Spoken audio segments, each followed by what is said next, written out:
Sí, sí.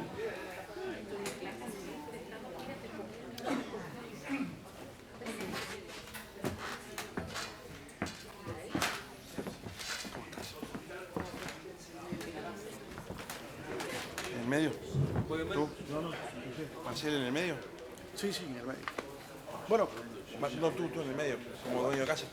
da igual. ¿No? La estrella hoy.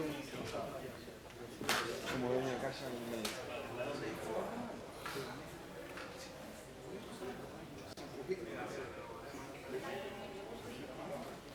¿Cómo te trataron en Uruguay, no?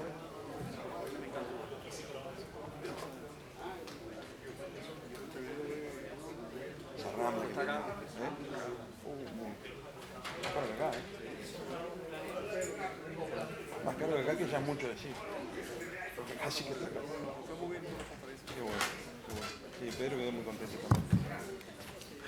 Bueno, muy buenas noches y gracias por estar con nosotros. Bienvenido al Museo Americano de la Diáspora Cubana, lo que se ha convertido en el nuevo hogar y el centro del exilio cubano acá en Miami.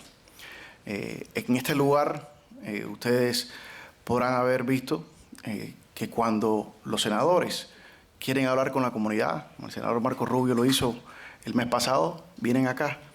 Esta semana vino el senador Bob Menéndez. En los últimos meses hemos tenido varios jefes de Estado y junto con el doctor Gutiérrez recibimos al legendario Lech Walesa. Pero este lugar aspira a ser mucho más que simple y sencillamente un lugar de reunión de eventos.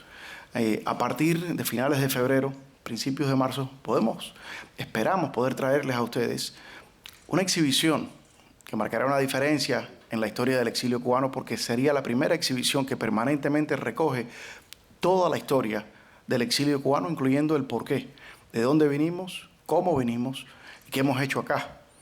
En esa exhibición estará contada los orígenes de la República Cubana, los éxitos de la República Democrática de Cuba, las crisis que se presentaron en la época de Batista, la mentira con la que se engañó a ese pueblo prometiendo restablecer democracia, los paredones de fusilamiento, el proceso de cambiar una sociedad democrática hacia una dictatorial, la propaganda, el uso de las tácticas de un Estado policíaco, la rebelión, la valiente rebelión que hicieron los cubanos dentro y fuera de Cuba, las prisiones, el precio político los presos políticos que pagaron el precio mayor que cualquier persona puede pagar, que no es la muerte, es el mantener la dignidad frente a todo tipo de amenazas y nunca bajar esa cabeza. Las emigraciones, luego lo que hemos hecho acá en Miami, desde el primer banco que comenzó a darle créditos a los cubanos, a arrancar con sus empresas, nuestros artistas, Álvarez Guedes, las famosas ventanitas de los cafés, la radio y televisión de Miami, Jorge Mascanosa, el nuevo poder político que hemos desarrollado en este país, las grandes contribuciones que hemos hecho a la medicina, a la arquitectura, a la ingeniería de este país. Y mientras tanto, en contrapuesto con todas las derrotas que ha tenido el castrismo para el pueblo cubano, o sea, sus políticas cerradas económicas, sus invasiones a tierras foráneas, su represión, su involucramiento en el narcotráfico regional, todo eso estará expuesto acá. Pero termina en realidad con una sala que lo dice todo y que con eso basta, que lo resume. Y es una sala en que tiene dos paredes. Por un lado, una con una imagen de La Habana de antes y sus estadísticas, al lado de una de La Habana de hoy con sus estadísticas. Frente a esa, una imagen del Miami de antes con sus estadísticas y el Miami de hoy con sus estadísticas. Y termina con unas proposiciones de estudiantes de arquitecturas cubano-americanos sobre cómo sería y puede ser esa Cuba del futuro. Eso está acá, en su casa. Esta es la casa de todos los exiliados. Como el nombre dice, The Cuban. Tiene el nombre de todos nosotros y tenemos que cuidarlos y les damos la bienvenida a todos los que quieran unirse a este esfuerzo. Para comenzar esta noche, quiero solamente decir una cosa sobre nuestro querido autor, pero luego de esto me limito a ser maestro de ceremonias. Una cosa que dice tanto de la capacidad intelectual como moral de Orlando Gutiérrez. Orlando, como ustedes conocerán, viene de esa familia política que origina con el comandante Huber Matos, y yo venía de la familia política que origina con Jorge Mascanosa. Y me dice Orlando un día: Marcel, sabes que tanto el comandante Matos como el señor Mascanosa eran grandes hombres. Sí, ¿verdad, Orlando? Pero no cooperaron el uno con el otro, no trabajaron en conjunto, y los dos murieron en el exilio.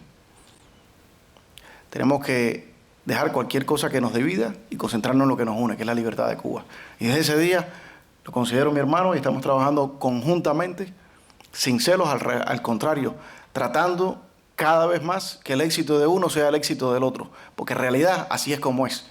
Es el éxito del exilio, es el éxito de la democracia y la libertad, y lo que más quisiera es que nunca se le acabara ese fuego que tiene por dentro por la libertad de la patria que nos vio nacer. Y aunque él ni lo aspira ni lo quiere, me encantaría un día verlo en Cuba como candidato a la presidencia.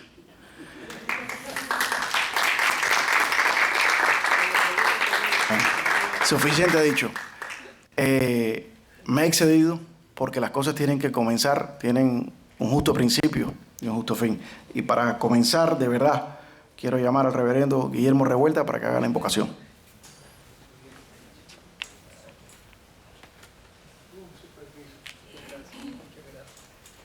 Yo antes de decir la invocación voy a decir algo simple también.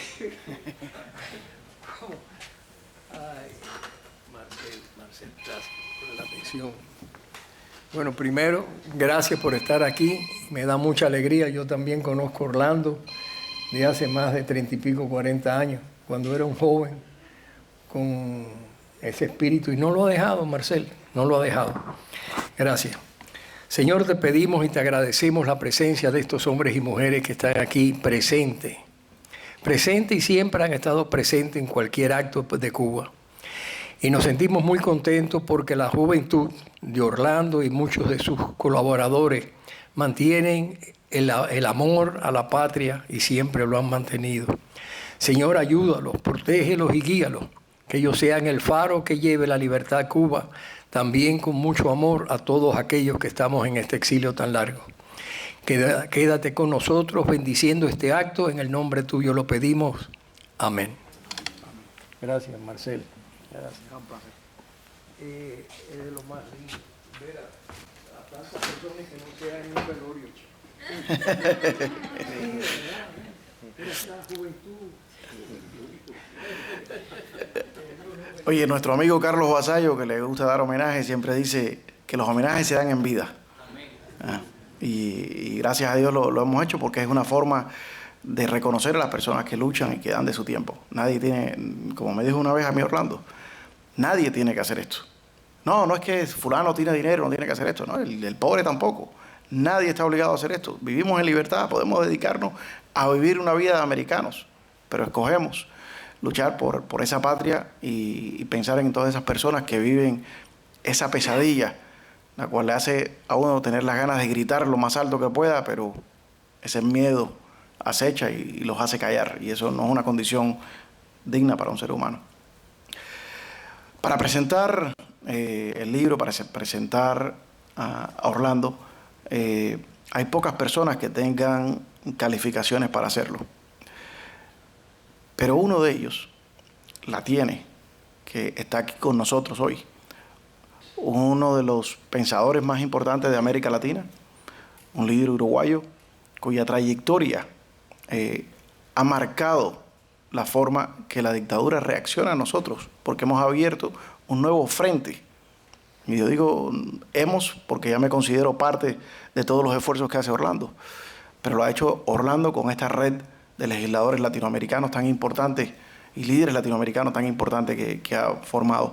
Pero uno de ellos se destaca y siempre nos da un placer darle la bienvenida a Miami. Ya casi no le tenemos ni que dar la bienvenida a Miami, porque ya es de Miami, ya es parte de la familia. Y me refiero, señores y señores, y les presento al doctor Leonardo Martín. Doctor.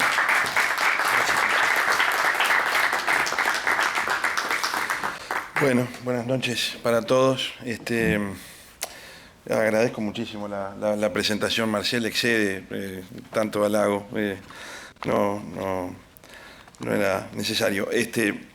Buenas noches para todos. Quiero empezar por decirles que yo en realidad siento un doble privilegio de estar acá. Cuando Orlando me pidió que hiciera unas breves palabras antes de su presentación sobre la obra que hoy nos convoca, el libro Cuba, la doctrina de la mentira, traducido desde el inglés, sentí, como les digo, un doble privilegio. Un privilegio que agradezco profundamente, ya que sinceramente considero que Orlando es una de las personas que más sabe sobre la historia con mayúscula de Cuba, así como de las características del régimen que la oprime y agobia desde hace tanto tiempo. Pero no solo ese saber del que tengo la suerte y el honor de alimentarme en el trabajo que compartimos casi cotidianamente a partir de los esfuerzos que señalaba Marcel, sino también la admiración que me provoca su compromiso y convicción, cosa que aquí se ha dicho y a riesgo de ser reiterativo no quiero dejar de mencionarlo. Su compromiso y convicción que pone al servicio de su proyecto de vida, la libertad de Cuba. Ese es el proyecto de vida de Orlando, no hay otro, indudablemente. Dicho esto, me atreveré humildemente a mencionar algunas brevísimas reflexiones que me han dejado la lectura de esta obra. En primer lugar, destacar la importancia y actualidad de un trabajo diagnóstico de lo que son los totalitarismos a partir del análisis exhaustivo de uno de ellos. Cómo opera, cómo organiza sus engaños, cómo reprime, cómo vuelve a las personas casi objetos de una utopía irreal, cómo adormece la razón del pueblo, haciendo que éste tolere hambre, violencia, persecución y falta de libertad por 4 generaciones ya. Pero también cómo logra la tolerancia y el apoyo no solo de regímenes similares, más o menos autoritarios, sino también de democracias sólidas, consolidadas, que se precian de tener claros los valores morales de Occidente y que en realidad fracasan profundamente en ello. Estos apoyos son despreciables y quienes lo hacen harían bien en leer este libro. Este libro está destinado a aquellos sordos de esos que no quieren oír. Y justamente esto es lo que vuelve a Cuba, la doctrina de la mentira, una lectura imprescindible. En momentos donde Occidente vive una tentación autoritaria, peligrosamente extendida en medio de una creciente crispación social y una insatisfacción que se manifiesta desde la escasez que muchos pueblos viven, pero también desde la abundancia en otros casos, un recordatorio de lo que la tentación autoritaria puede provocar, no a partir de historias anteriores, de cosas que pasaron, de libros de historia, de historias antiguas, sino a partir de vivencias cotidianas y que suceden a la vista de todos nosotros. Tiene esto una importancia vital en este momento. Cuba no sucedió, sigue sucediendo todos los días, y este libro lo pone en negro sobre blanco. En segundo lugar, para quienes hemos tenido la dicha de vivir en libertad toda nuestra vida, yo, como dijo Marcel, vengo de Uruguay, por suerte una de las democracias más sólidas del continente, y quizá ahora estamos bastante de moda del mundo, y estoy en este momento, en esta tierra, en Estados Unidos, que ha sido siempre la luz de libertad y oportunidades de y para Occidente en su conjunto. Quienes tenemos esa dicha, esa suerte, nos es difícil entender la magnitud del ahogo que provoca no tenerla, no tener esa libertad.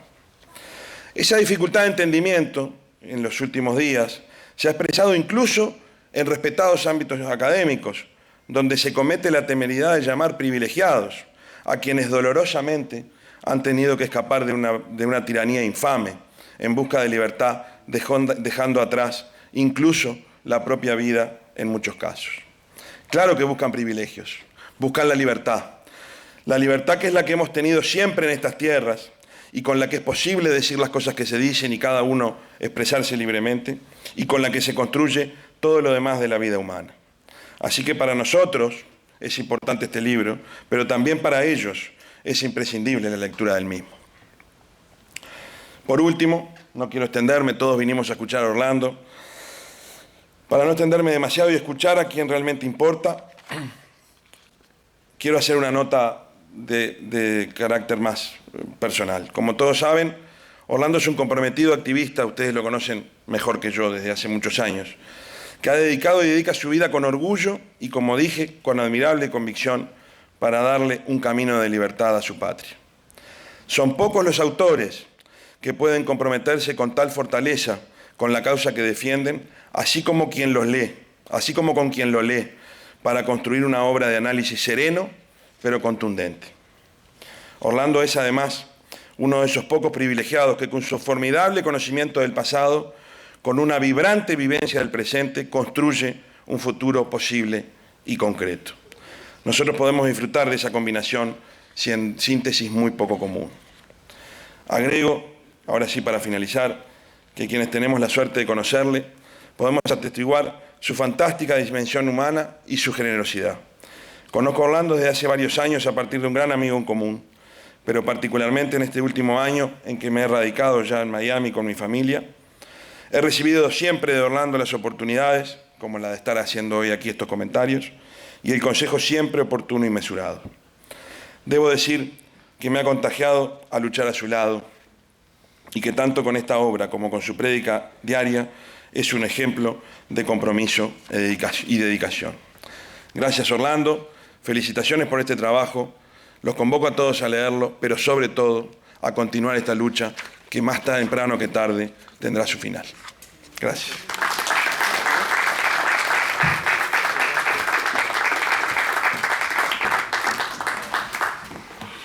Bueno, gracias a todos y gracias al Museo Americano de la Diáspora Cubana por haberme permitido presentar el libro aquí. Muchas gracias, Marcel, y así lo considero, un hermano. Nos conocimos de la forma en que a menudo se conocen los cubanos libres. Vino un grupo de líderes comunistas jóvenes a hablar a la Universidad Internacional de la Florida. Tuvimos un largo debate, uno de ellos se equivocó, tuvo una colisión frontal con el puño de Marcel y hubo que sacar a Marcel de la estación de policía y encabezamos a los estudiantes a ir a buscarlo a la estación. Desde ese momento tenemos gran amistad y lo respeto mucho. Yo quiero agradecerle a Leo. Leonardo es un tremendo politólogo y me dio tremenda ayuda con las diferentes versiones del libro a medida que avanzaba. Me hizo muchos señalamientos metodológicos, cosas clave, los pies de nota en la cita, preguntas que me hizo sobre el contenido del libro que me obligó a repensar cosas que estaba haciendo, así que te estoy muy agradecido, porque fueron varios meses de trabajo y él tuvo la amabilidad de leer el mamotreto una y otra vez y ayudarme para tenerlo todo en orden. Me honra que estén ustedes aquí a esta hora, un día entre semana. Voy a hacer esto lo más breve y contundente posible en reconocimiento a ese sacrificio que han hecho de estar aquí a esta hora entre semana. Me honra especialmente que hay tantos expresos políticos presentes en este público. Para mí eso es algo muy especial. Y tantos activistas y tantos combatientes. Quiero señalar uno y en ese señalo el resto. En los últimos meses en la Asamblea hemos hecho un esfuerzo internacional fuertísimo en la América Latina, en Europa, por romper el bloqueo de información sobre lo que pasa dentro de Cuba. Y estoy especialmente honrado que Luis Zúñiga está aquí esta noche, porque Luis en las últimas 6 semanas ha estado en Chile, de Chile salió para Bruselas, de Bruselas regresó para acá y fue para Colombia, y ayer regresamos de Colombia.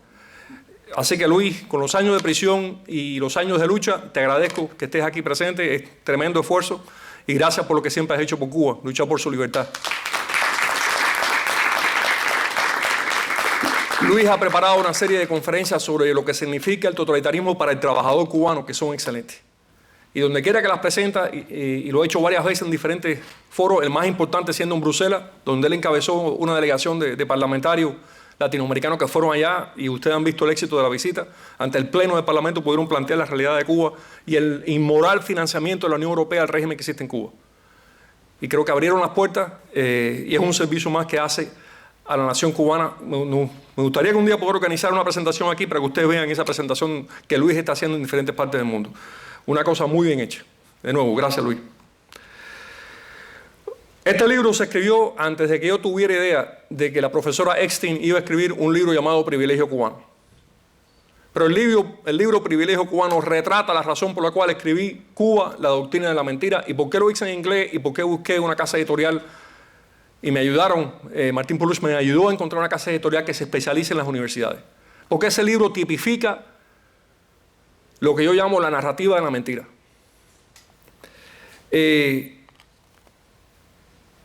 Nosotros sabemos de que las fuerzas totalitarias han llegado al poder por diferentes vías. Eso no importa cómo han llegado al poder. Por supuesto, ellos no le dicen, como no lo hace la profesora Eckstein, ellos no le dicen totalitarismo, le dicen la revolución.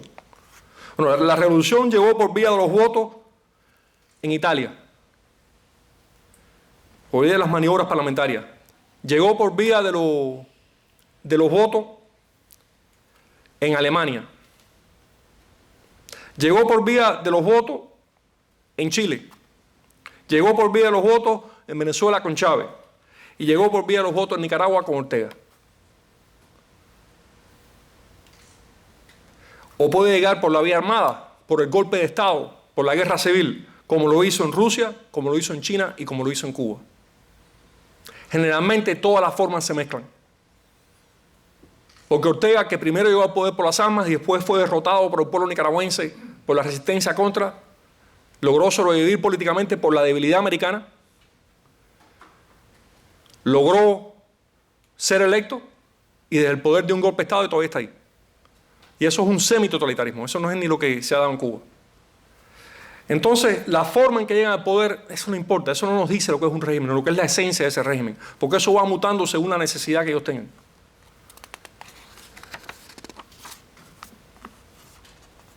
Lo otro es que estos regímenes totalitarios también evolucionan, ellos van mutando el sistema económico. Lenin experimentó con el capitalismo de Estado por mucho tiempo, el nuevo programa económico. Los chinos comunistas han tenido un gran éxito con la experimentación capitalista. Hitler también experimentó con el capitalismo y les fue bien económicamente.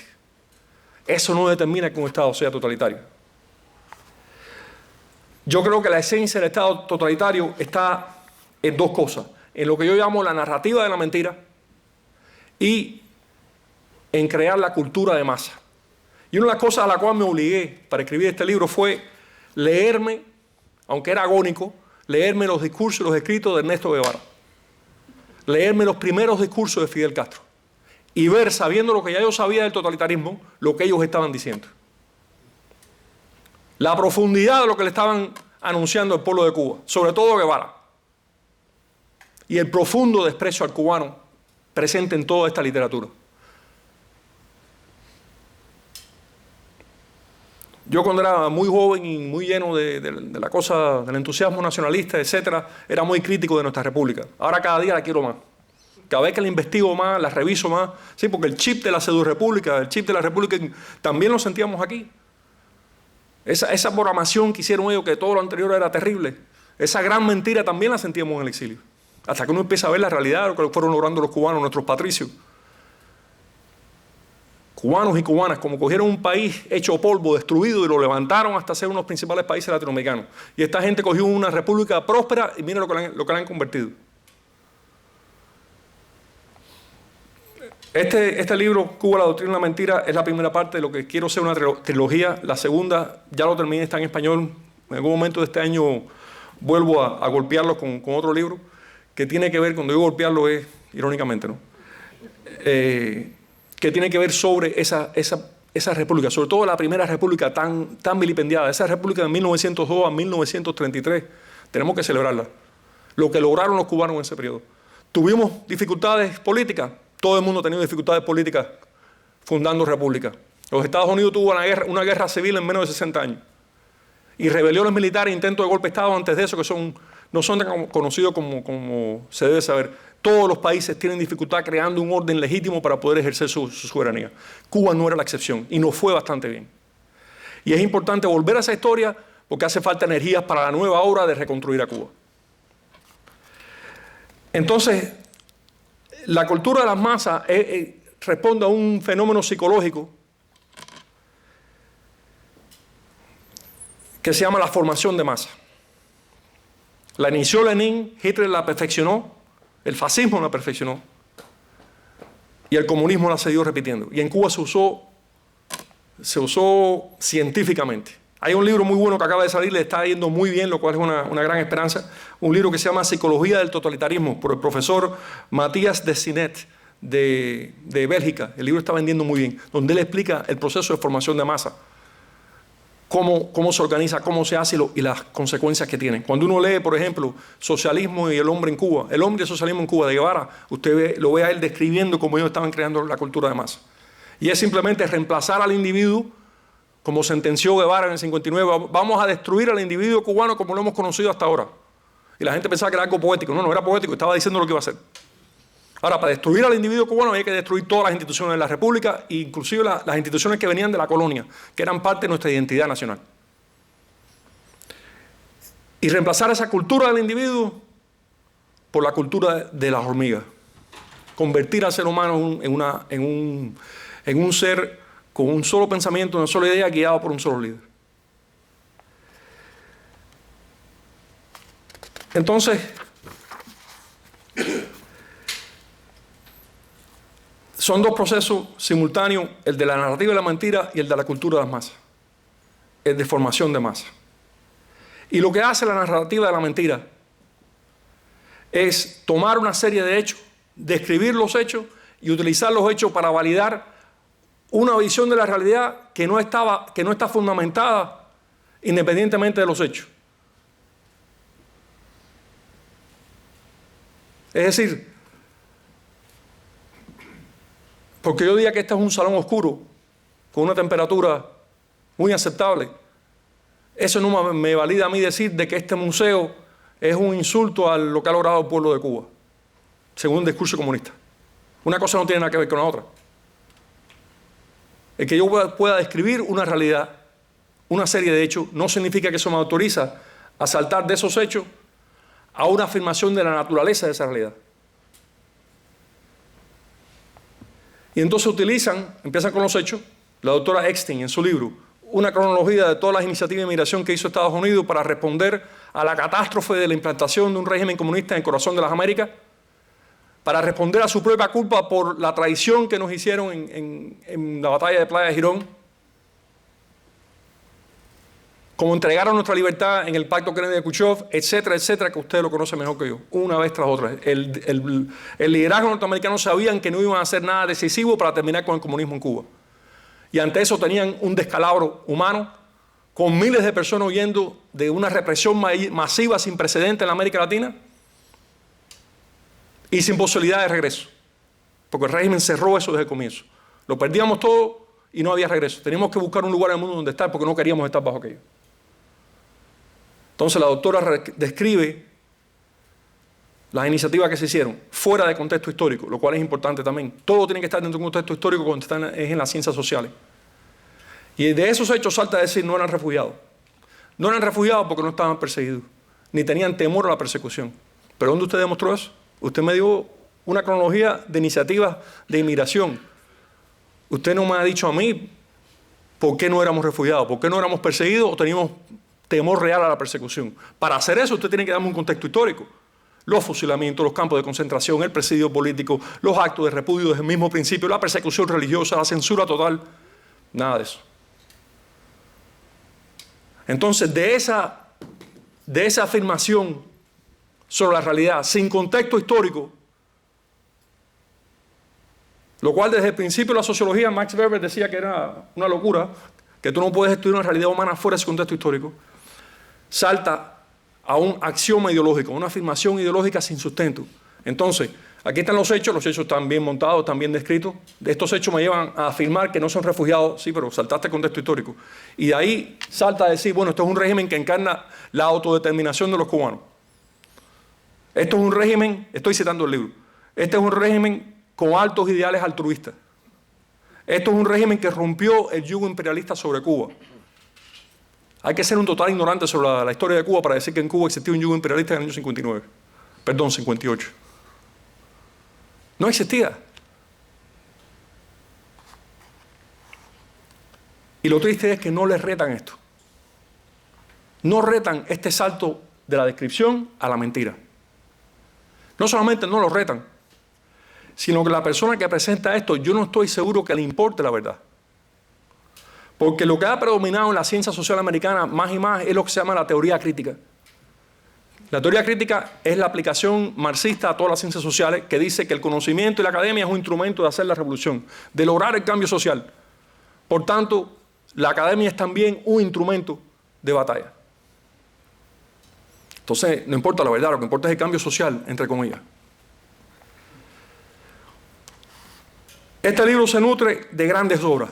Una de las principales que quiero que me salta a la mente aquí, que quiero mencionar, es Cuba, mito y realidad, de nuestro querido doctor Juan Clark, veterano de Playa Girón, paracaidista, que le dedicó su vida a documentar el terror masivo que sintió el pueblo de Cuba y que era una realidad en nuestro país. Terror masivo.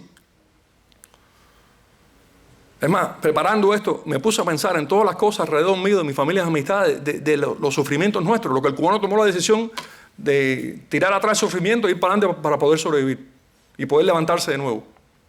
Siempre recordándolo, pero no lo convertimos en un peso que nos hundió. Y cuando uno se siente, empieza a combinarlo todo y dice, dime, por la que pasamos fue terrible, por la que estamos pasando es terrible. Y no ha cesado. Otra obra muy importante, Facts About Cuban Exiles, ha sacado un libro muy bueno que se llama Cubans: An Epic Journey, que está excelente, tiene una cantidad de estadísticas y datos verificados que es excelente para cualquier trabajo de investigación. Y el excelente trabajo de nuestros grandes historiadores de la República, que está ahí para ser redescubierto. Y Germán Mirey ha hecho un trabajo formidable de preservar Cuba, mito y realidad, de lograr la edición en inglés, y eso es un aporte tremendo a la lucha por la verdad. Así que gracias, Germán.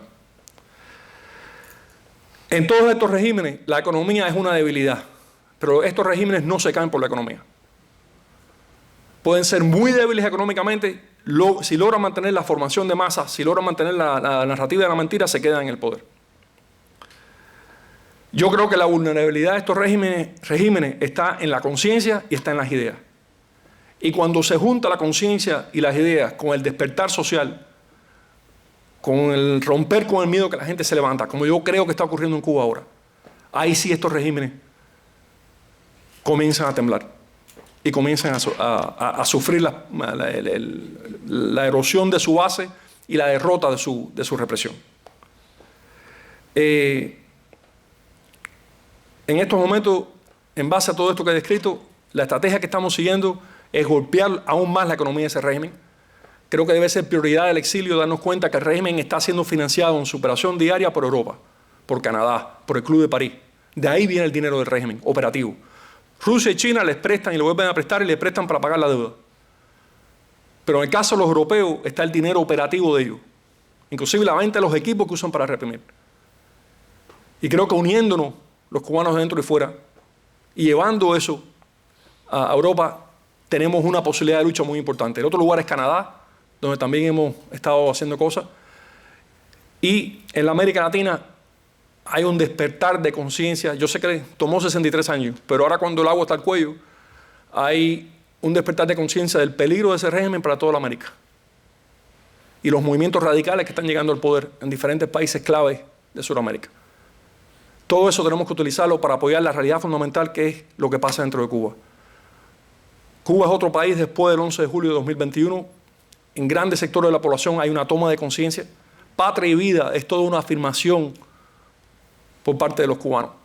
Porque los cubanos sabemos que este régimen no solamente desgobierna y reprime a Cuba, está matando a Cuba. Está matando a Cuba. Esta gente dice, no, el discurso de Díaz-Canel está reconociendo una realidad. Que un país que en el año 58 ya producía el 75% de lo que comía, que eso es un logro tremendo para un país en desarrollo como era Cuba. Un país que no solamente se alimentaba a sí mismo, sino que exportaba alimentos. Hoy en día tiene que importar el 85% de lo que come. Si la crisis mundial de alimentos empeora, en Cuba va a haber una hambruna por culpa de ese régimen.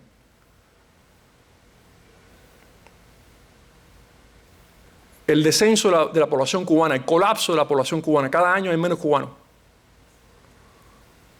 Por las políticas de aborto, por la desilusión sobre el futuro, por el éxodo masivo que ese régimen generó en Cuba. Entonces esa realidad asalta a los cubanos. Cuando los cubanos dicen patria y vida, es que si este régimen no cae, si no sacamos del poder a la familia Castro y al Partido Comunista, y su obra parásita en Cuba, la nación cubana está en grave peligro de desaparecer. Y las naciones sí desaparecen en la historia, no son eternas. Entonces creo que vivimos en momentos de mucho peligro, pero también de mucha oportunidad. Es un momento de unidad. Veo una gran unidad en el exilio. Ese acto que se hizo en Bruselas, esa actividad, una semana casi entera de actividades, reuniones, se habló ante el Pleno del Parlamento Europeo, cosa que no se había logrado antes. Eso se hizo gracias a la colaboración del exilio. Y están aquí muchos de ustedes, como la Fundación Inspira América, que ayudó a sufragar todo ese viaje, toda esa operación en Bruselas. Para mí es otra muestra de la unidad y de los logros que estamos teniendo. Pero definitivamente no estamos en nada menos que no sea una lucha por nuestra existencia nacional. Dentro de Cuba contra ese régimen y fuera de Cuba contra todo el aparato que mantiene ese régimen. Un aparato de la narrativa de la mentira, donde no les interesa la suerte del pueblo de Cuba desde el primer día, sino utilizar a Cuba como una plataforma para vender al socialismo y para vender al colectivismo. Herbert Marcuse, el gran arquitecto ideológico de la izquierda americana, decía en su ensayo sobre la liberación que la revolución cubana era indispensable para el socialismo, para la lucha socialista en Estados Unidos. ¿Por qué? Porque desde el principio querían convertir a Cuba en una falsa referencia de un falso éxito del socialismo, para un trabajo de propagación de esa ideología en Estados Unidos, en América Latina y el resto del mundo. Bueno, muchas gracias.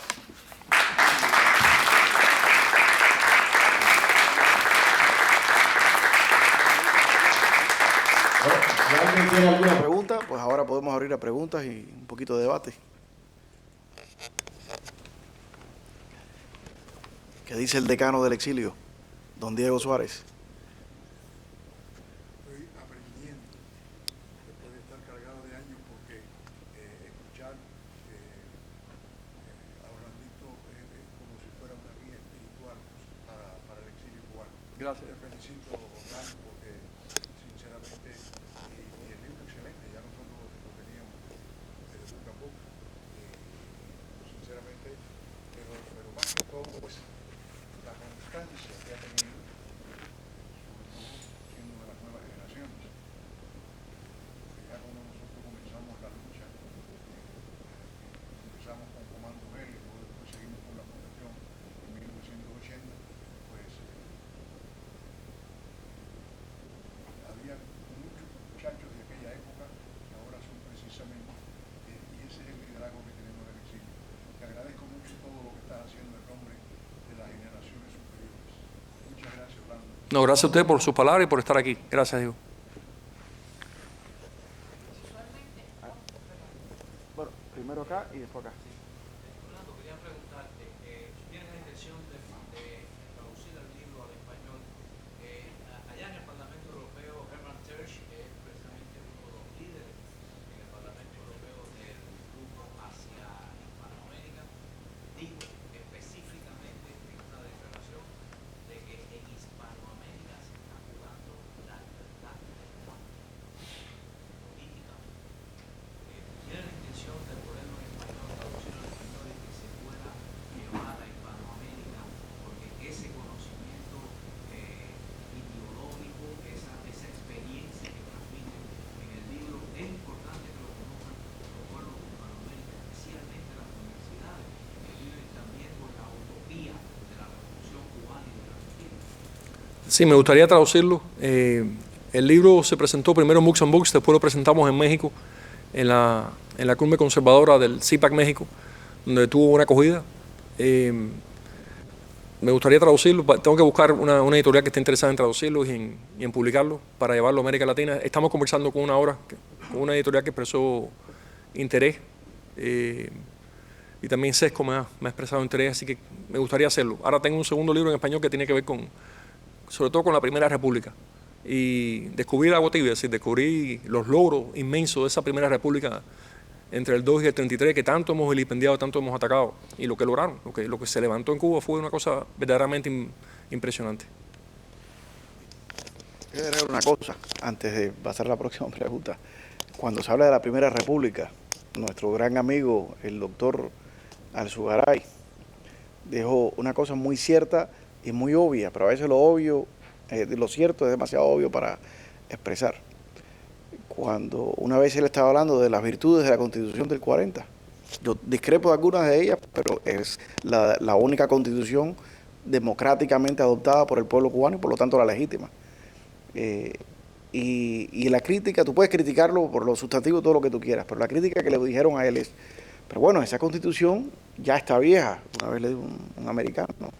Le dijo, bueno, más vieja es la de ustedes y la siguen utilizando. Así que son ideas que permanecen. Esa república verdaderamente sí, mientras más la conocemos. Yo también he notado que desde el momento que yo comencé a hacer activismo, cuando tenía 20 años, 19 años, a hoy en día, el exilio ha madurado muchísimo en cuanto al respeto que se le da a esa república. Perdón, atrás que había, Diego, perdón, que había... Ok. Ser decano tiene privilegio. Menciona la Primera República de 1902 al 33, pero del 33 al 58 hubo un adelanto que fue muy superior ante el 33.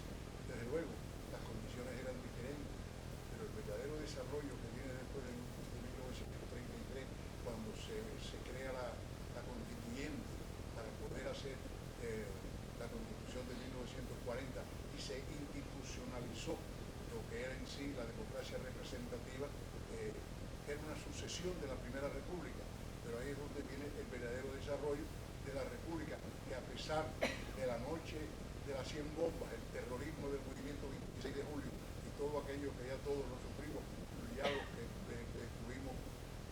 fuimos educados, nacimos, educamos con la República, crecimos y hicimos costumbre y familia, pero a pesar de lo que sucedió en la década del 50, en 1958, recordemos que en 1955 teníamos la posición número 17 en el consorcio de las naciones más desarrolladas del mundo, y en el hemisferio occidental estábamos entre los tres, que era Uruguay, Argentina y Cuba, a pesar de ser una república de 56 años de establecimiento.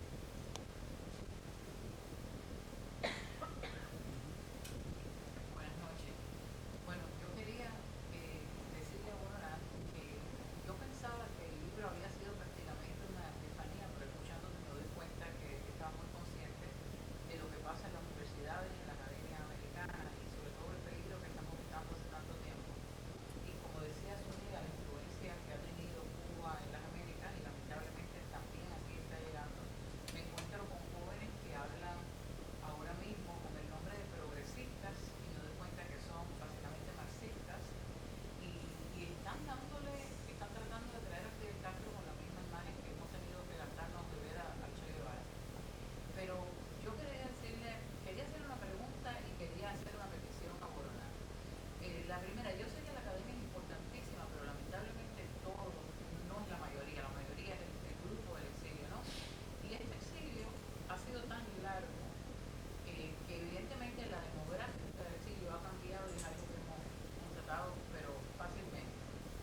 En estos días, Orlando Gutiérrez Coronel está trending porque nos ha representado a todos en FIU. Yo fui de las personas que estuve dando vueltas afuera porque no tengo la capacidad de ir para estar adentro y creo que no hubiera tenido tampoco el carácter de poder estar ahí. Pero está trending porque los cubanos exiliados, que quizás no todos tienen el acceso o el conocimiento de la academia, pues se sintieron representados como una voz como la de Boronat, y evidentemente va a interés con el libro y demás. Siempre digo, porque tengo amigos que son académicos y que son personas muy inteligentes y instruidas, que hay poca cercanía con esa mayoría del exilio a través de las redes. Hay una especie de una brecha que creo que hay entre la academia y la realidad de la calle, de la gente que está tomando el cafecito. A mí me encantaría, Orlando, invitarte a que hagas ese acercamiento, aunque a lo mejor no te gusta las redes, tenemos un canal de YouTube y he estado hablando en estos días y la gente ha estado extremadamente interesada, gente que quizás no se hubiera acercado a tu libro y que, como digo, está excelente. Lo otro es una pregunta que tengo para ustedes, porque yo lo que he estado, la palabra privilegio, ¿no?, que ahora mismo está también con una amenaza, una espada de demonios sobre la cabeza del cubano a partir de ahora de la visión de otras comunidades. Una de las preocupantes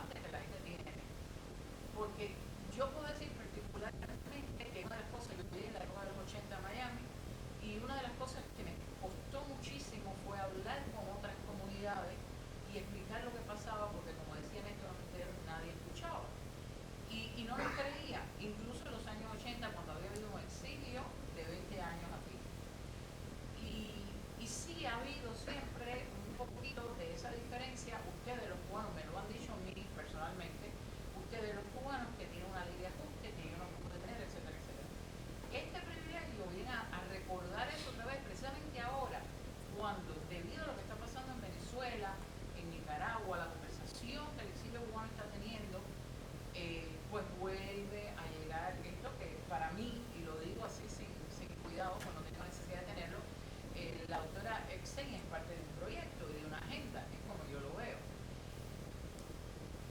Esta palabra privilegio, y yo no quiero aquí pecar, sobre todo con el exilio primero, lo que se llama el exilio histórico, pero cuando se dice que la ley de ajuste cubano fue un privilegio, en mi experiencia testimonial, con amigos y familiares que vinieron en la década de los 60, la ley de ajuste se firma por Lyndon Johnson en el año 66, pero estuvo procurándose desde antes. En esa época, y la brigada es un ejemplo de eso, el cubano de los años 60, en mi experiencia, no aspiraba a ser ciudadano norteamericano o radicarse definitivamente en los Estados Unidos. Estaban viniendo con una situación temporal. La gente sabemos los testimonios que hay de gente que dejaba la llave con la familia porque iban a regresar. Entonces, creo yo que sí, evidentemente la ley de ajuste cubano se convierte en una bendición luego para tantos cubanos, pero que para mí no puede haber sido nunca un privilegio, porque lo que me deja claro que fue la mala gestión de la política exterior de los Estados Unidos hacia una isla 90 millas que se convertía en una base militar soviética y de las cuales hubo la amenaza de la crisis de los misiles y demás. Y bueno, fue la decisión de las administraciones, en este caso la administración demócrata de Lyndon Johnson, darnos una ley como para resolver la situación que había. Entonces, desde la creación, yo no creo que los cubanos querían quedarse en los Estados Unidos, lo cual agradecemos inmensamente, pero no fue nunca un privilegio, porque los cubanos lo que querían era el apoyo de las administraciones norteamericanas para que nos ayudaran a sacar a Fidel Castro de Cuba, y ahí está la brigada y tantos cubanos que trabajaron en eso. Entonces, no sé si esa perspectiva que yo le he dado, alguna gente habla que todavía, yo lo veo de esa manera. Orlando, ¿tú te parece que es algo parecido o Marcial? No sé. Yo creo que estamos en la misma página en cuanto a eso. Primero, lo que intentamos hacer es que donde quiera que nos inviten a hablar, vamos a hablar. Y estaría muy contento de ir a su canal y poder hablar y conversar y poner nuestras ideas. Yo creo que la unidad nuestra en el exilio es muy grande. El cubano es muy crítico con sí mismo y debemos serlo por todas las razones. Pero creo que hay una unidad fundamental en esta comunidad, no importa cuándo llegaste de Cuba, sobre lo que es ese régimen y lo que queremos para Cuba. Y eso lo veo diariamente. Y lo que usted dice sobre el afán del exilio, cualquier estudio de la literatura, las publicaciones, las acciones del exilio cubano, muestra una comunidad que su objetivo fundamental era el regreso, era el retorno. Y eso lo puedes medir en los hechos más grandes, como fue la batalla de Playa de Girón, como fue las unidades cubanas del ejército americano. 4.000 cubanos entraron a las unidades cubanas del ejército americano, cuyo objetivo original era liberar a Cuba, y que Kennedy las desbandó como resultado del acuerdo Kennedy-Khrushchev. Las operaciones independientes de los cubanos para poder buscar la libertad de Cuba. En el año 65, Johnson puso fin al apoyo a las operaciones comando y las operaciones encubiertas por parte del exilio contra el régimen, y esas operaciones siguieron, con muchos presos, con mucha persecución, y es una etapa que poca gente conoce, el nivel de persecución contra los cubanos como Comando Geles, que querían continuar con la guerra, con la lucha, y la cantidad de personas que dieron su vida en ese esfuerzo por apoyar la lucha dentro de Cuba. Es más, aquí en el exilio, hasta finales de los 70, había un gran debate sobre si hacerse ciudadano americano o no. Porque había gente que decía, no, para luchar por Cuba no puedes hacerte ciudadano americano. Y otros decían, no, hay que hacerse ciudadano americano para poder tener una influencia en este país. Y hasta la llegada principalmente de Jorge Mascarosa, pero también los esfuerzos de Lincoln Díaz Valar dentro del movimiento Abdala y otros, fue que no se mostró que podíamos hacer las dos cosas a la vez. Pero por 20 años, el cubano aquí, muchos cubanos eran reticentes a hacerse ciudadano americano porque era una forma de decir que no había regreso. Superamos el debate de una forma muy constructiva, pero es una otra evidencia lo que usted dice. El esfuerzo, el sueño era el regreso para liberar a Cuba, no el regreso para aceptar al régimen. Así que estoy de acuerdo con usted está diciendo. Un comentario nada más que quería acerca del concepto, ¿no? Una de las virtudes, si puede llamársele así, que tienen estos regímenes, un poco Orlando lo mencionaba en su presentación, una de las virtudes que tienen es su capacidad para generar relatos y para generar conceptos y para dar vuelta, razones y construir mitos o construir condenas sobre algunas de las personas o de grupos, etc. Lo que mencionaba, yo lo dije también en las palabras que dije, lo del privilegio. Ver el privilegio en la búsqueda de la libertad. La libertad es un derecho, nunca se puede condenar a nadie por buscar la libertad. Y por tratar, y mucho menos por dejar la vida tratando de buscar la libertad. La libertad es un derecho humano. Es un derecho humano que el régimen de Cuba viola sistemáticamente hace 63 años. Y por lo tanto, nadie que busque libertad en Estados Unidos, en España, en Uruguay o en el rincón más recóndito del planeta puede ser condenado ni puede ser acusado de buscar un privilegio. Lo que busca es dignificar un derecho reconocido por las Naciones Unidas y por todo Occidente en su conjunto. La libertad es un derecho humano negado sistemáticamente por el régimen cubano. Entonces no podemos dejar que ese relato se imponga y desde la lucha de las redes sociales y de todo los aliento desde mi perspectiva a que luchen contra ese relato. La libertad es un derecho humano y perseguirlo nunca puede ser una búsqueda de un privilegio, jamás.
That communism has that altruistic aspect, so that they don't want to look at communism as totalitarianism. It's more difficult for them. So outside of Cuba, do you have maybe another reference that we could use in a practical sense to explain the realities of totalitarianism? Wow, that's a very well put question.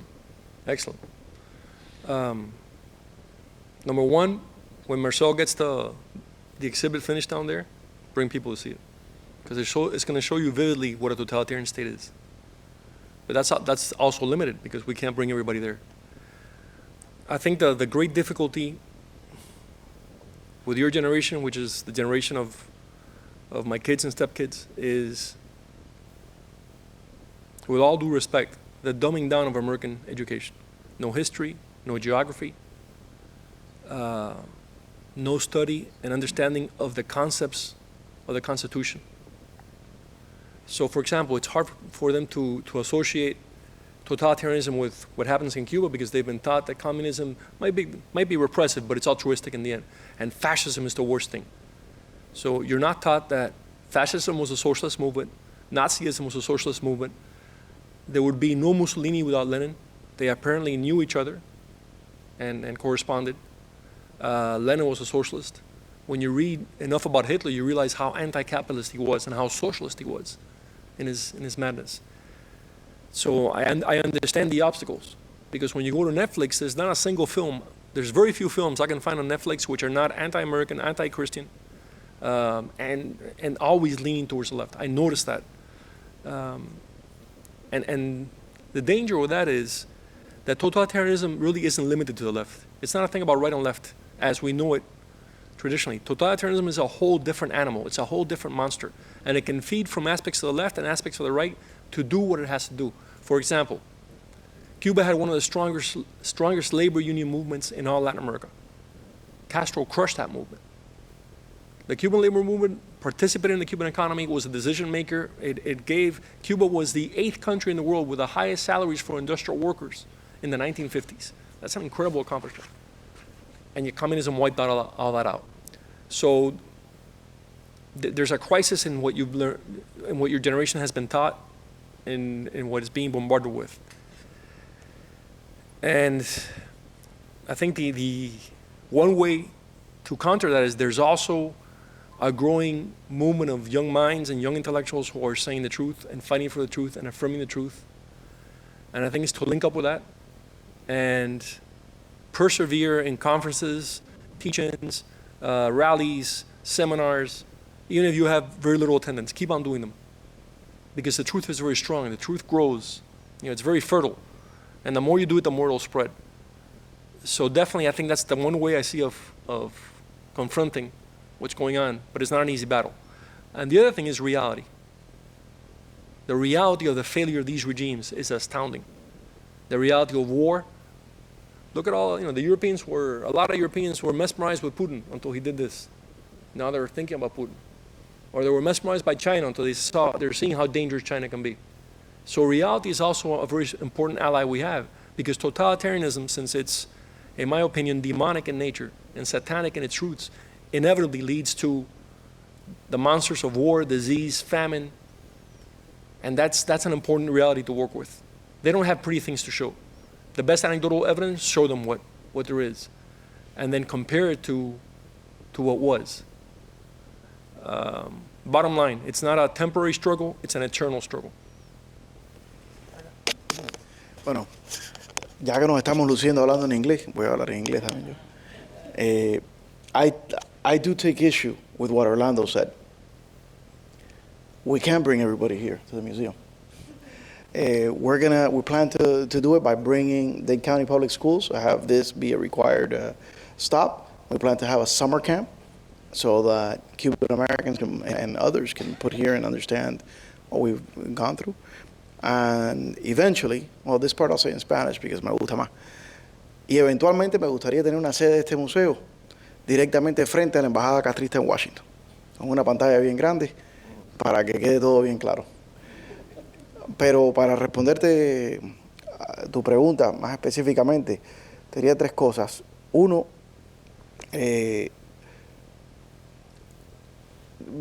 yo de la forma que lo veo, pues, es siempre hacer el reto cuando quieren hablar de que el comunismo y el fascismo son extremos opuestos, derecha e izquierda.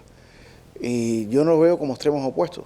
Yo lo veo más bien, la ideología no es un círculo, no es un espectro, es una especie de pirámide, donde arriba tienes el comunismo, porque es el totalitarismo, donde el Estado controla absolutamente todo, y el primo hermano es el fascismo. ¿Qué cosa es el fascismo? El Estado controla todo, pero lo que es la empresa privada está en manos de los amigos del Estado, en vez del Estado directamente. De cierta forma, China hoy en día es fascista. Rusia es una especie de fascismo. Cuba cada vez se convierte más en un fascismo, más que en un comunismo, desde ese punto de vista. Pero explicar que esto no es de derecha o izquierda, es niveles de control del Estado sobre la población. Después de eso vienen las democracias y después de eso sigue más hacia abajo. De la misma, más o menos entre esa misma onda, una cosa que creo que también es importante explicar, es que los dos tienen el mismo origen, que fue lo que decía Orlando, entrar un poco en esas explicaciones. Segundo, otra cosa muy parecida a lo que dijo Orlando, los Estados Unidos eran mucho más antiamericanos cuando tenían el peligro de la Unión Soviética por encima, y ahora estamos empezando a despertarnos al peligro de China. Entonces siempre se puede utilizar más a China, porque no se habla tanto de Cuba, que es un error. Porque lo primero es, si se estudia geopolítica, ningún país que sea una potencia mundial puede darse el lujo de tener un país que no sea aliado fiel en sus fronteras. Para Estados Unidos es un peligro de seguridad nacional, pero el trabajo que ha hecho Ana Belén Montes ha convencido a toda una generación de estrategas americanos de que no lo es. Pero como el consenso es China, yo siempre utilizo a China como ese ejemplo. Y por tercero, utilizo una frase que utilizó un profesor socialista demócrata, digamos, dentro del campo de la democracia, uno de los asesores de Almagro, de ese mismo colegio de pensamiento de Almagro, que es socialista. No hay nada liberal en el comunismo. El comunismo es una sociedad militarística, represiva, donde todo el mundo tiene que pensar igual, y el liberalismo en el concepto occidental que se conoce va en contra de todo eso. Así que es una otra de las formas, pero fuera de eso, lo único otro que pueden hacer tu generación dentro de Estados Unidos, nuestra generación, todas las generaciones, es enfocarse en las escuelas. Eso es algo que yo le doy la gracia a este gobernador. No quiero entrar en la política americana doméstica, pero este gobernador se ha metido en la parte de las escuelas, y con gran razón, porque el colegio público, si tú quieres enseñar todas esas cosas en un colegio privado para los futuros socialistas de los Estados Unidos, esto es un país libre, haz un colegio socialista, pero en un colegio público, donde van personas que no pueden mandar a sus hijos a ninguna otra parte, no debe ser una fuente de adoctrinamiento para muchachos jóvenes. Y una de las cosas que ha sucedido es que esos colegios públicos, además de aceptar los fondos del Estado y las directrices del Estado, empiezan a recibir estos fondos de fundaciones, muchas veces fundaciones que tienen una agenda política, y le dan un dinero al colegio y le dicen, mira, pero esto es para enseñar equidad racial, que presupone que existe un gran prejuicio racial y un gran pecado racial en la sociedad americana. Y muchos se lo gastan en entrenar profesores. Entonces los sindicatos de los profesores les gusta recibir ese dinero porque se van de vacaciones 2 semanas para no sé dónde, para que los enseñen a cómo hacer esto, cómo hacer aquello. Y entonces termina, todo eso está bien, tú puedes decir, bueno, dinero adicional, no pasa nada. Pero sí pasa, porque si ese dinero va directamente amarrado o dirigido a que tienes que incluir esto en tu currículum, entonces queda menos tiempo en el currículum para enseñar la Constitución americana, los valores americanos, la historia americana, porque te gastas tiempo diciéndole a un muchacho de primer grado qué cosa es el cambio de género, que ni siquiera le interesa. Y es muy importante esa parte de la escuela. Algunos comentarios. Yo sé que es una aventura hablar del futuro de Cuba, más bien a plazo más bien medio. Por todo lo que está pasando ahora, y porque de verdad que es una situación trágica. Pero empiezo con una pregunta conectada, pero más corta. ¿Qué quiere decir exactamente con que una nación puede desaparecer? Que Cuba puede desaparecer. Me dejó bien curioso esa pregunta. Entonces la segunda es, ¿cómo ves? Yo sé que es una aventura y llevamos 60 años en eso. ¿Cuál es su predicción? ¿Qué es lo que puede pasar en Cuba? Me acusan de simplista, pero yo, si me preguntan, para mí la única solución es que 10% de la población, 1 millón de personas, salgan a la vez, como hicieron varias naciones, y cambió la cosa. Yo sé que suena simplista, pero para mí me parece como que arriba en la lista de la única posibilidad de Cuba para salir de esa garrapata que está arriba. Pero bueno, esas dos preguntas, pero más bien para hablar del futuro, ¿cuáles son sus opiniones de lo que puede pasar en Cuba relativamente pronto? Voy a empezar por lo último que usted mencionó. El levantamiento del pueblo cubano es el camino directo a restablecer la república y a recuperar la democracia. Por eso apoyamos el paro nacional, apoyamos lo que se llama la campaña del 3x3 dentro de Cuba. Aquí está, creo que está aquí Jorge Luis García Pérez Antúnez, que desde la prisión en Cuba estaba ya trabajando en el paro nacional, estaba trabajando en la no cooperación y en regar esta consigna en la población cubana. Ha habido pocos regímenes completamente totalitarios en la historia del mundo, creo que son 5. Uno de ellos es nuestro. No son fáciles de tumbar. Ninguno de estos 5 regímenes ha caído en la primera generación, con la primera generación de fundadores vivos. Creo que nosotros somos los que más nos hemos acercado por características nuestras propias internas. Entonces, definitivamente, yo no creo que es una solución simplista. Creo que la línea recta es lo preferible en cualquier escenario. Y creo que el pueblo de Cuba ha demostrado, especialmente después del 11 de julio de 2021, ese levantamiento ciudadano que no ha cesado, sigue ahí, con la actividad que hay constantemente dentro de Cuba. Es más, cuando se escriba correctamente la historia de Cuba, verá que a través de la vida de ese régimen ha habido una serie de levantamientos populares contra el régimen que han sido continuos, lo que el régimen ha logrado aplastarlo. Pero el pueblo de Cuba se ha levantado una y otra vez, de diversas maneras. Así que yo creo que eso es una opción válida para la cubanidad y necesaria para la cubanidad del levantamiento nacional. El 11 de julio nos unió más que nunca y levantó la conciencia aún más que nunca. Y es impresionante el haberlo logrado. Creo que esa es una. Sobre que una nación puede morir. Bueno, la nación asiria murió. The Medes, creo que en español es como en... no se dice como se dice, la locución es en inglés, los medios creo que se dice, murieron.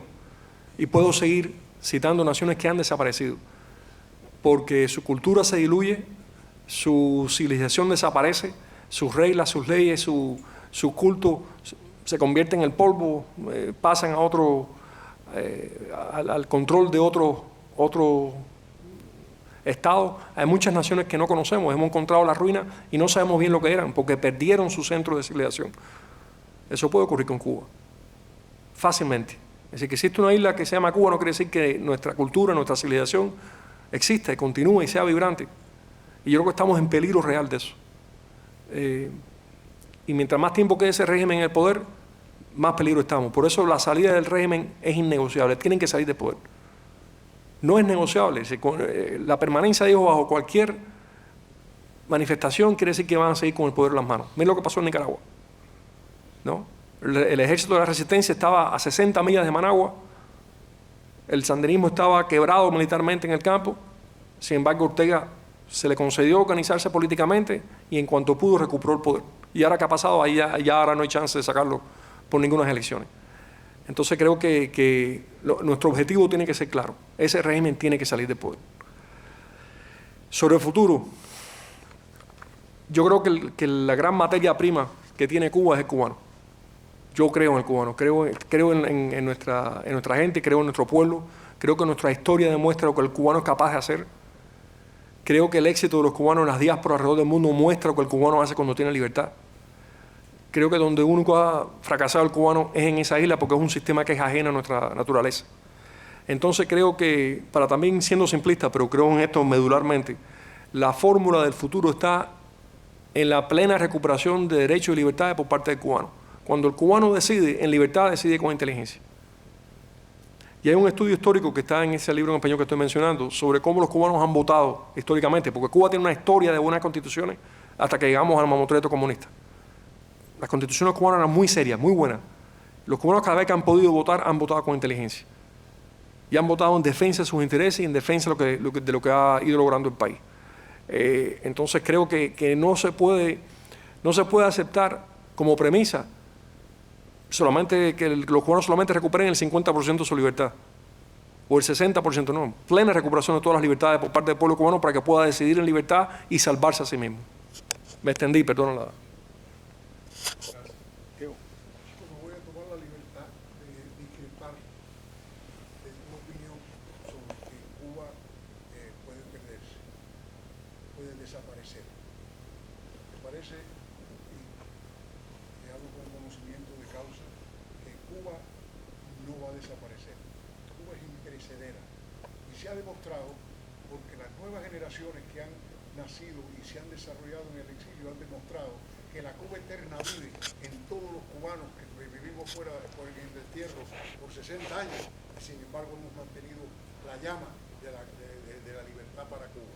Cuba es imperecedera, Cuba no va a desaparecer, Cuba va a levantarse igual que el ave fénix de las cenizas para poder hacer la nueva república, pero nunca desaparecerá porque somos el único caso en la historia del mundo en que donde una nación que era de 6 millones de habitantes se duplicó en los últimos 60 años y sin embargo hay más de 3 millones de cubanos en el destierro. Y las nuevas generaciones demostraron el 11 de julio, los de afuera apoyando a los de adentro, que las nuevas generaciones son parte de esa Cuba eterna que nunca desaparecerá.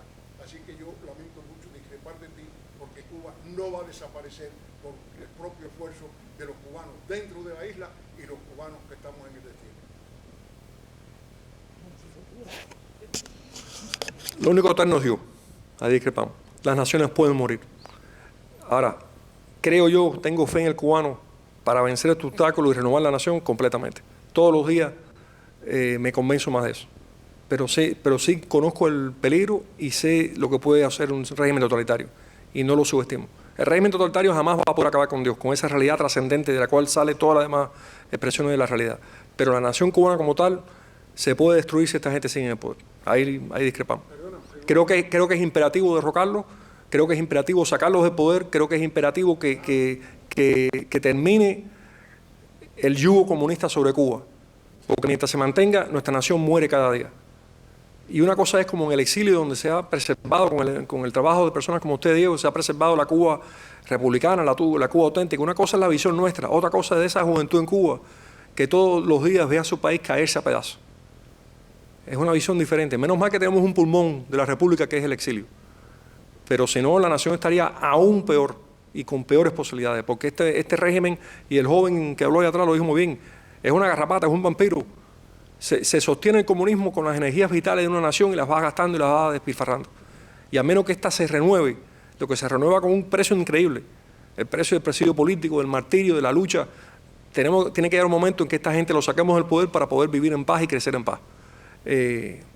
Y yo tengo fe, pero no soy optimista. Lo que quiero decir por optimista es que yo no creo que es inevitable que la nación cubana siempre perdure y siempre sea eterna si esta gente sigue destruyéndola y la siguen haciendo trizas. Para tratar de reconciliarlos, yo diría que estoy de acuerdo con los dos, porque lo que dice Orlando es que es posible que suceda, y lo que dice Diego es que debido a que existen gente como Orlando y como Diego, no va a ser posible, que no lo van a dejar que suceda. Y por la juventud, como hemos visto ahora en el 11 de julio. Pero por la gente que está en Cuba, hoy no hay un solo pueblo, una sola ciudad en Cuba que no esté en rebeldía. No hay un solo rincón de Cuba donde ya la gente esté protestando. No, eso es verdad, claro, por supuesto. O sea, que es imposible que esta gente pueda mantener por la fuerza cuando de verdad a la calle van a salir, eso estamos absolutamente seguros. No, es que Diego, quizás a lo mejor no van a salir. El temor mío es que si decimos que es inevitable nuestra victoria, no vamos a hacer todo lo que hace falta para lograr esa victoria. Porque nada es inevitable, salvo la voluntad de Dios. Entonces, el temor mío es decir, se cae inevitablemente. No, se cae si lo tomamos. No con el levantamiento interior, sin lugar a dudas, y a la Claro. del exilio. Yo creo que estamos de acuerdo. Y otra cosa, también no solamente depende de nosotros, porque sí estoy de acuerdo contigo en una cosa, Diego. El ser humano, creo yo que la libertad es inherente en el ser humano. Y no es algo que aunque te enseñen todo lo contrario, es parte de lo que te hace un ser humano. Pero si todo el mundo conspira contra ti, si Estados Unidos los ayuda, si entonces se vuelve una situación donde conseguiremos la libertad, pero de pronto no nos toca a cada uno de nosotros. Pero de un tema más específico, pasando un poquito del tema del futuro, que también va un poco del tema que estábamos hablando acá de la unidad.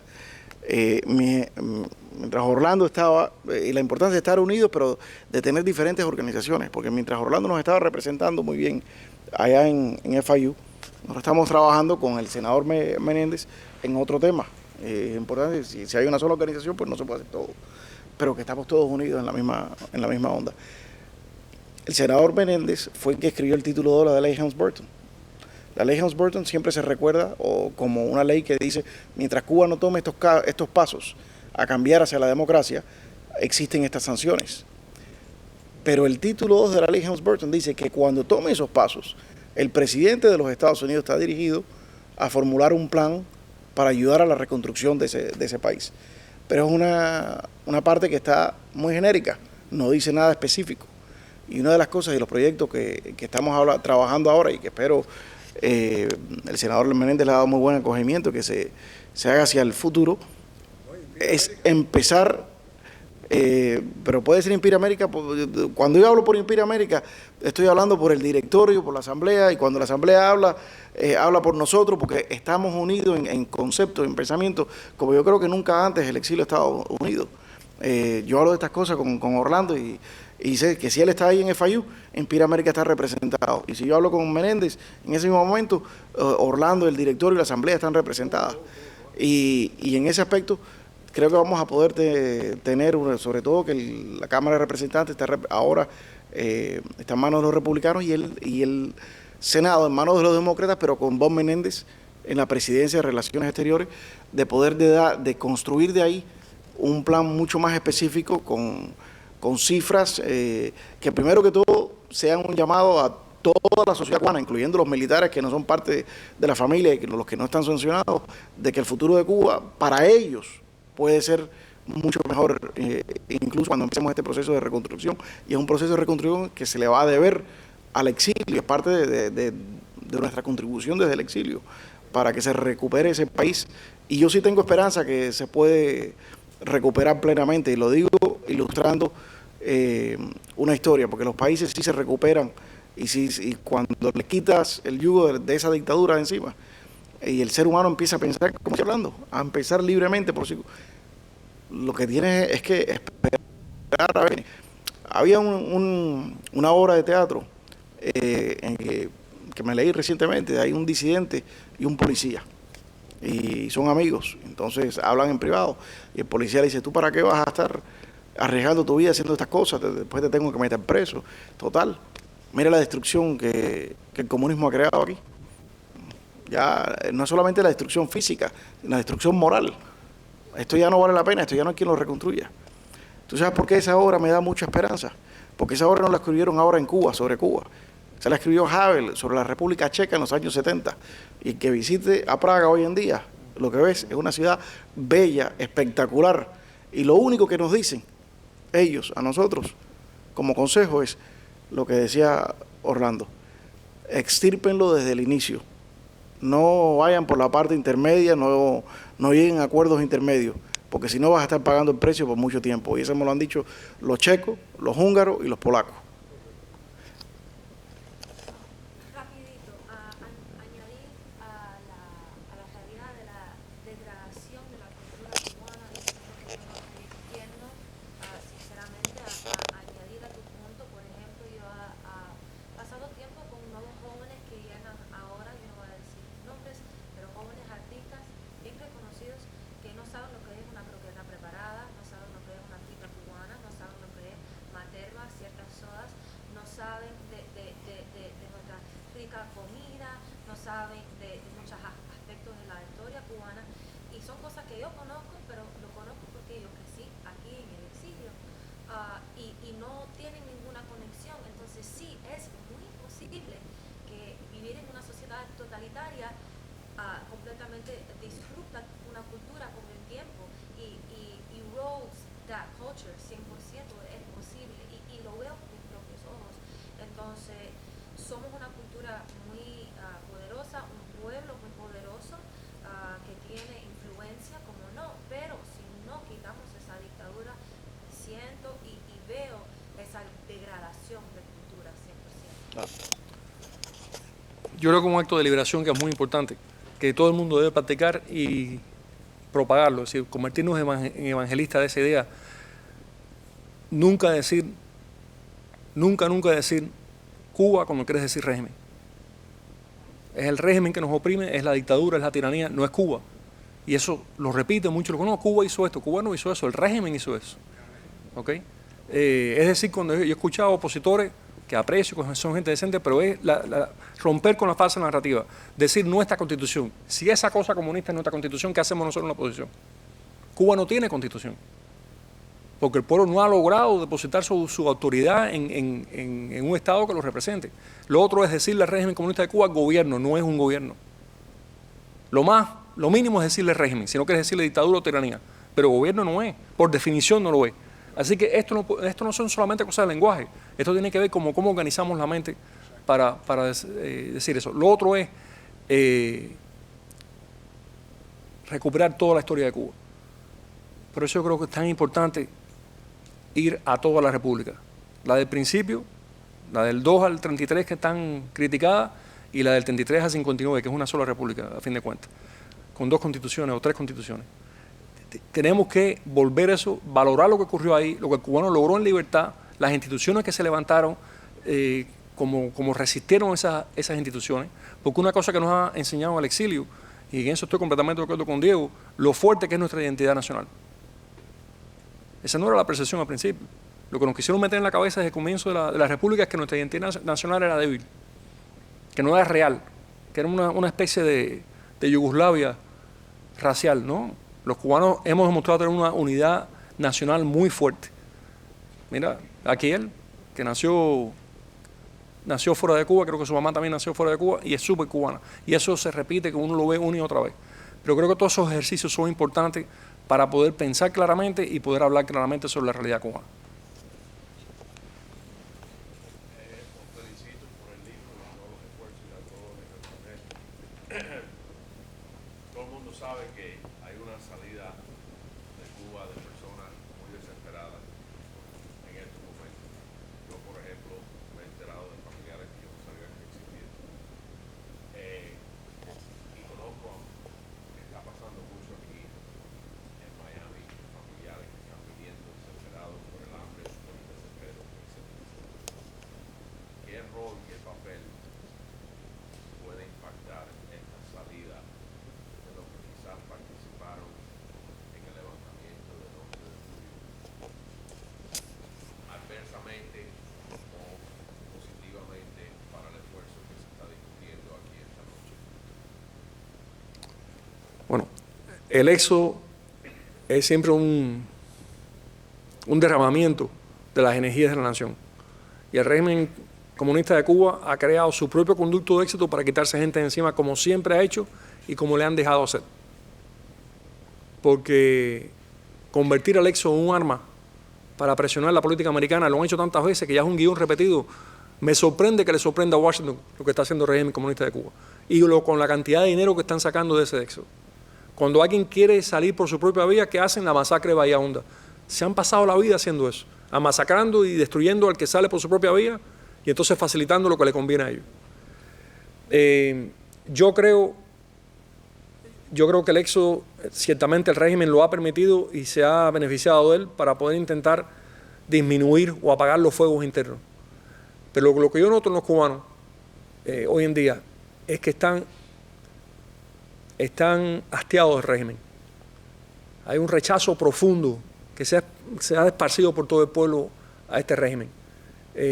Y creo que quedan suficientes cubanos en la isla para derrocar ese régimen con un paro nacional bien organizado.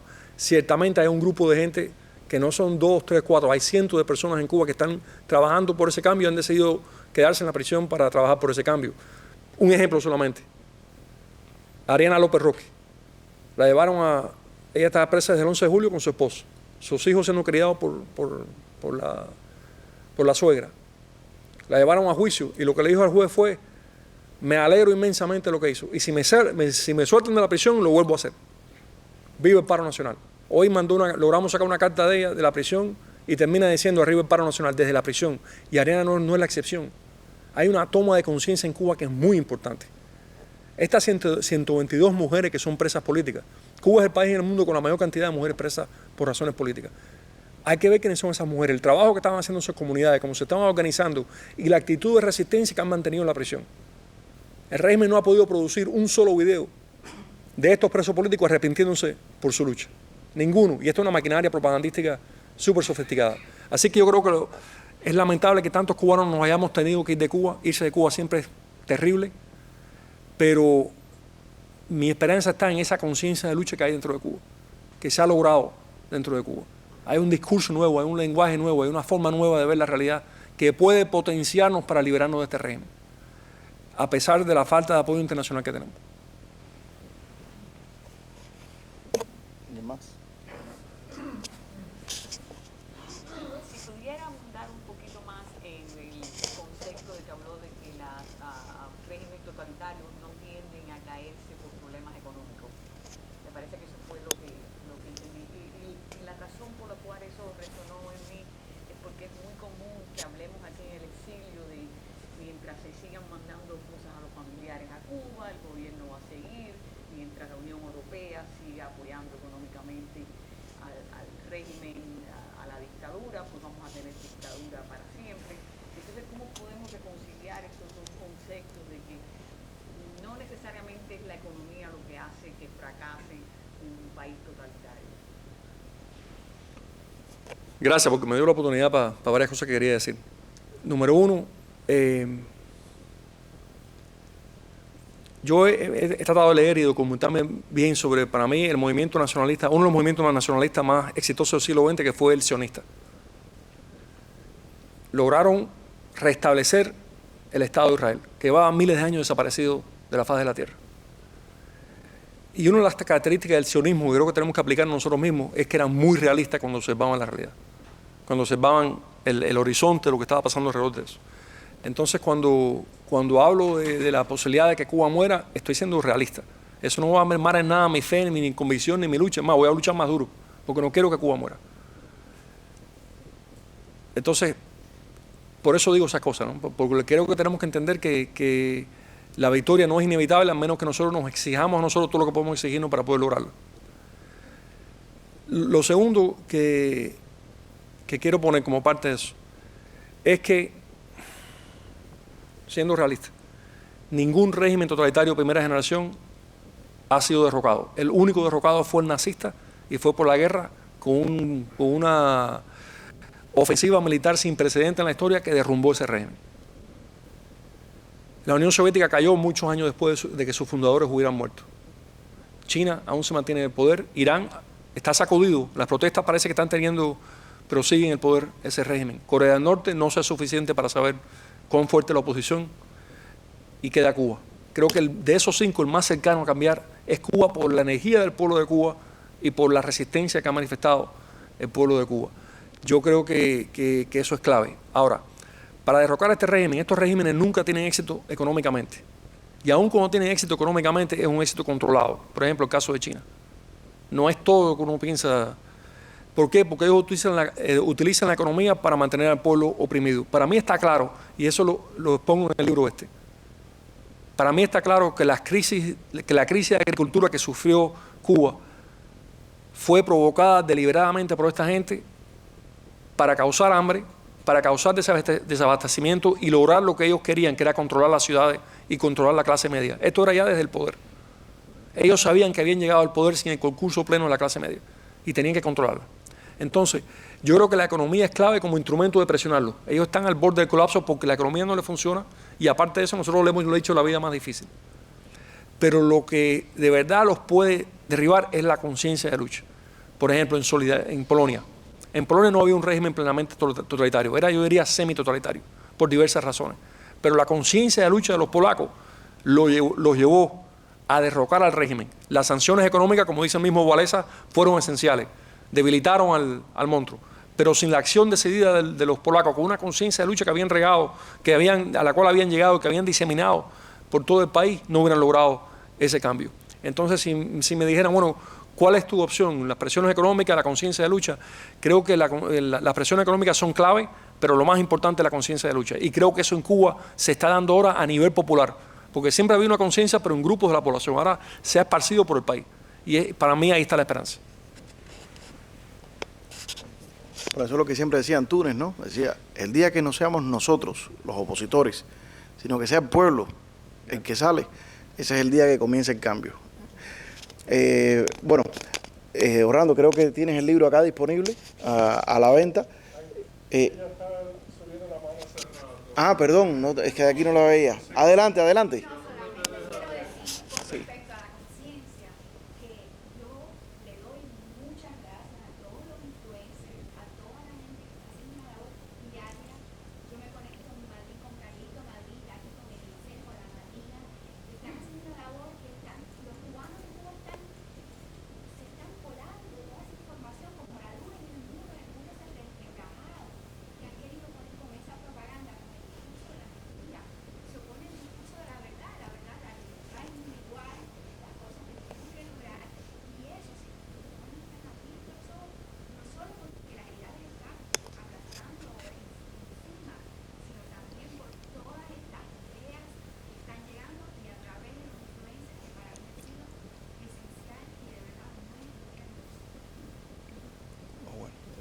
De acuerdo completamente. Acá afuera tenemos el libro está a la venta. Queremos anunciar también que el museo va a hacer una importante compra de estos libros para poder venderlos acá en el museo a todas las personas que vengan, pero no va a estar al mismo precio que está aquí hoy, así que aprovechen. La primera regla de las ventas es que tienes que crear la expectativa que ahora lo podrán conseguir más barato y por supuesto firmado por el autor. Podemos seguir la conversación todo lo que quieran el resto de la noche. Esta es su casa, quédense todo el tiempo que quieran. Y los que deseen podemos hacer un tour ahí abajo. La exhibición no está lista, está bajo construcción, pero el que quiera les doy el tour conceptual de lo que va a hacer. Muchas gracias por acompañarnos. Yo creo que quedó muy bueno. Yeah, it was a great